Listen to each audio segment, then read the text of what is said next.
Bonjour à tous, c'est Virginie et aujourd'hui j'aimerais vous proposer à travers cette vidéo un outil redoutable pour désacraliser votre ancienne relation. Alors à travers votre deuil amoureux, vous allez rencontrer des phases où tous les anciens souvenirs, tous les mauvais souvenirs vont totalement disparaître. Vous allez idéaliser la relation, vous allez vous dire que c'était génial, que tout était possible. Donc voilà, l'idée, ça va être absolument de négocier le fait que cette histoire ne soit pas terminée tellement elle était géniale. Et il y a de grandes chances qu'en plus à ce moment-là, vous pensiez que tout était de votre faute, puisque c'est plus facile à maîtriser quand l'erreur vient de nous pour réparer. Donc, déjà, sachez que à chaque fois que vous dites des et si j'avais su, et si j'avais dit ça, et voilà, tous ces et si, vous êtes dans le fantasme de votre relation. C'est-à-dire que oui, il y a plein de choses que vous auriez pu faire et qui vous semblent évidentes aujourd'hui, mais n'oubliez pas que si vous ne l'avez pas fait, c'est que quelque chose a dû bloquer à l'époque pour que vous puissiez passer à l'action. Et d'ailleurs, ça a dû bloquer également votre partenaire, sinon vous n'en seriez pas là. Voilà, alors maintenant pour revenir à cet outil. La première étape, c'est de vous munir d'un bloc de post-it. Donc, vous allez prendre votre bloc de post-it et vous allez écrire sur chacun des post-it tout ce que vous ne supportiez pas dans cette relation.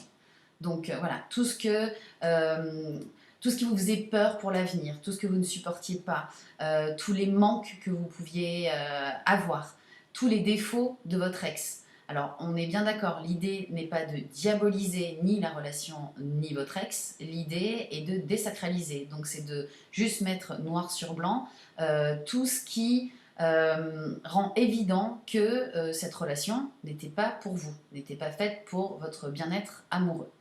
Donc, vous écrivez tout ça sur chaque post-it, qui en est le plus possible.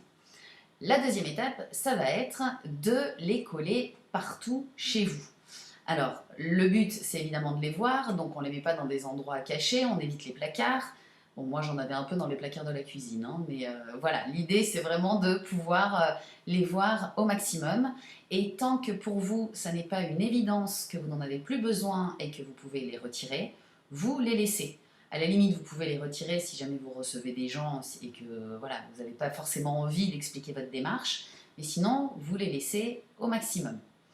Une fois que vous vous sentez prêt ou prête à les retirer.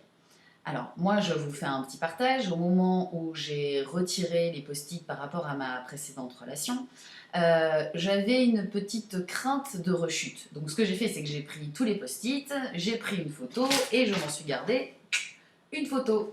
Comme ça, en cas de rechute, je l'ai, je regarde. C'est pas arrivé, mais voilà, au moins par sécurité, je m'étais gardé mes petits post-it.